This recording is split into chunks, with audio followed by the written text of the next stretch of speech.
On a bitterly cold winter morning, a husband and his blonde wife were listening to the radio during breakfast. The announcer said, "We're expecting 8 to 10 inches of snow today. Please park your car on the even-numbered side of the street so the snowplows can get through." So the wife went outside and moved her car. A week later, during breakfast again, the radio announcer said, "We're expecting 10 to 12 inches of snow today. Please park your car on the odd-numbered side of the street so the snowplows can get through."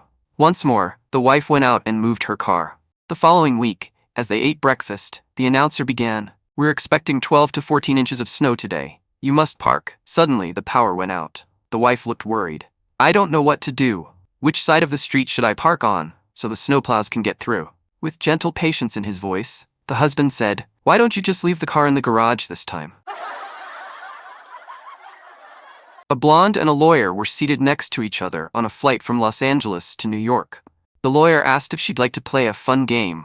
The blonde, tired and hoping to nap, politely declined and turned toward the window. The lawyer persisted, explaining, "It's an easy game and a lot of fun. I'll ask you a question, and if you don't know the answer, you give me $5. Then you ask me a question, and if I don't know the answer, I'll give you $5. She declined again and tried to sleep. Now slightly annoyed, the lawyer said, "All right, if you don't know the answer, you pay me $5, but if I don't know the answer, I'll pay you $500. This caught the blonde's attention. Figuring he wouldn't stop pestering her otherwise, she agreed to play. The lawyer asked the first question, "What's the distance from the Earth to the Moon?" Without saying a word, the blonde reached into her purse, pulled out $5, and handed it to him. "Your turn," said the lawyer. She asked, "What goes up a hill with 3 legs and comes down with 4? The lawyer was stumped. He opened his laptop and searched every reference he had. No answer. He connected to the internet, searched everywhere he could think of, even the Library of Congress. Still nothing. Frustrated, he emailed colleagues and friends, but no one knew. After an hour, he finally woke the blonde and handed her $500. "Thank you," she said, and happily went back to sleep.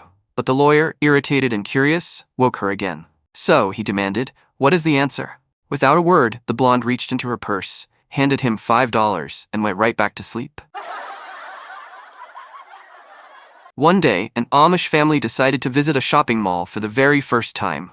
The mother went off to look at women's clothing, while the father and their 8-year-old son wandered toward the sporting goods section. As they walked, the father and son stopped in front of an elevator. They watched as an elderly woman with a walker stepped inside. The doors closed, and a moment later, they opened again, revealing a much younger, energetic woman with big, huge boobs stepping out. The father, amazed, nudged his son and said, "Quick, Johnny, go find your mother and bring her here." A man discovered his car was haunted by a ghost, so he took it to a priest to have the spirit exorcised. The priest agreed to help and said the exorcism would cost $500. The man agreed, and the priest sprinkled holy water, said a blessing, and drove the ghost out of the car. Unfortunately, the man later fell on hard times and couldn't pay the church, so the car got repossessed.